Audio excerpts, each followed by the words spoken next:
Bonjour à tous, aujourd'hui on continue l'étude de la deuxième Mishnah du quatrième chapitre du traité Brachot. On commence.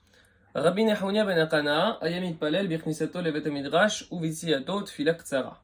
Donc Rabbi Nehounia ben Akana, qui était un sage de l'époque, donc des Tanaïm, il avait l'habitude de faire une petite tfila, donc une petite prière, à l'entrée de la maison d'études et à sa sortie. Ça veut dire il rentrait dans le Beth Midrash, il faisait une tfila. Lorsqu'il sortait du Beth Midrash, il faisait une autre tfila. Amroulo, on lui a dit, mais les sages, ils lui ont dit, Mama, comme les tfilazo, c'est quoi l'objet de cette prière? Littéralement, c'est quoi l'endroit de cette prière? Mais ça veut dire, c'est quoi le sens de cette prière? Amar Lahem, il leur a dit, Birchnisati, lorsque je rentre dans le Beth Midrash, Animit Palel Shelo Teera Takala Aliadi. Je prie afin que ne survienne pas de dommages à cause de moi. Ça veut dire, je veux pas qu'à cause de moi, il y ait un dommage. On va expliquer qu'est-ce que ça veut dire.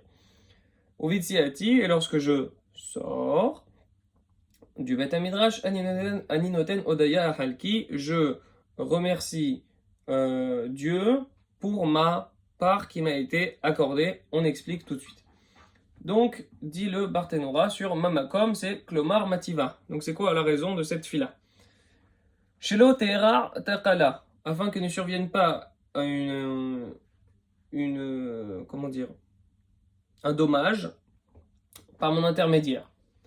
Alors, c'est quoi Shelo Teera Takala? Shelo Yavo Mirchol, afin que ne vienne pas un dommage, c'est-à-dire un endroit où on pourrait fauter, on pourrait trébucher.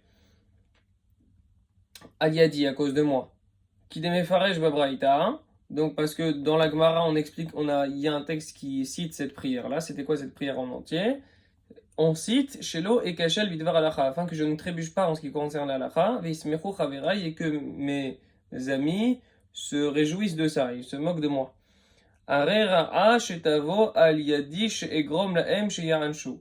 Donc, je ne veux pas que je sois la cause de leur rire et qu'à cause du fait qu'ils se sont moqués de moi, ils vont se faire punir. Donc ça veut dire que je ne veux pas me tromper, parce que si jamais ils me trompent, peut-être qu'ils vont se moquer de moi. Et si jamais ils vont se moquer de moi, ils vont être punis parce qu'ils se sont moqués de moi. Et moi, je ne veux pas qu'ils soient punis, donc je ne veux pas que je me trompe pour pas qu'ils se moquent de moi, pour pas qu'ils soient punis. Donc je ne veux pas me tromper, pour pas qu'ils soient punis. C'est ça le takala. Il y a plein d'autres interprétations. Une interprétation, c'est de dire qu'il va se tromper dans la manière de trancher la halakha et que les gens ils vont faire la halakha d'une manière fausse. C'est pas comme ça que comprend le Barthénora, en tout cas il n'a pas retenu cette interprétation. C'est quoi Aninoten Odaya El Chelki? Je remercie Hachem pour ma part. Modé ala Tova Shechalakli. Je remercie Hachem sur le bien qu'il m'a octroyé. Chez Sam Chelki Yoshve Bet Midrash, parce qu'il a mis ma part, ça veut dire il m'a fait résider avec les gens qui résident dans le Bet Midrash, dans le lieu d'étude. Ou Shtet Tfilot Alalou, et ces deux prières-là, Birchnisato le Bet Midrash ou Vetsiato, lorsque tu rentres dans le Bet Midrash et lorsque tu sors du Bet Midrash, Chova alkol ish va ish leomran. C'est une obligation pour tout homme, pas que pour Rabbi Yochanan, mais pour tout homme, toi, moi, tout le monde, de la réciter. Deache amrinan braïta, parce que ainsi on dit dans la braïta, birchnisato, ma'u omer, lorsqu'il rentre, qu'est-ce qu'il dit? Uvitsiato ma'u omer. Et lorsque on sort, qu'est-ce qu'on dit?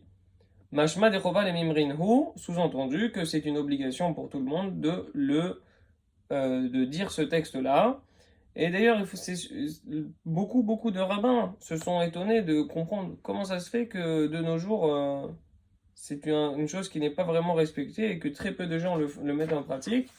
Ils s'étonnent de cela, mais malgré tout, c'est une réelle obligation de reciter ce texte-là avant de rentrer dans le Beth Midrash et en sortant du Beth Midrash. On le dit une fois par jour, pas besoin de le répéter 14 fois.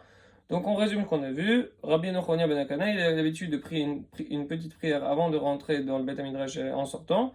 Avant de rentrer, c'est pour qu'il n'y ait pas de mirchol, donc d'éléments qui fassent trébucher ses compères, que ce soit par le fait qu'il va mal trancher la lara ou par le fait qu'ils vont se faire punir parce qu'ils se sont moqués de lui, parce qu'il s'est trompé dans la lara. Et lorsqu'il sortait, il remerciait Hachem de l'avoir fait mériter, de pouvoir faire partie des gens qui étudient la Torah et pas de ceux qui perdent leur temps. Hazak ou Baruch.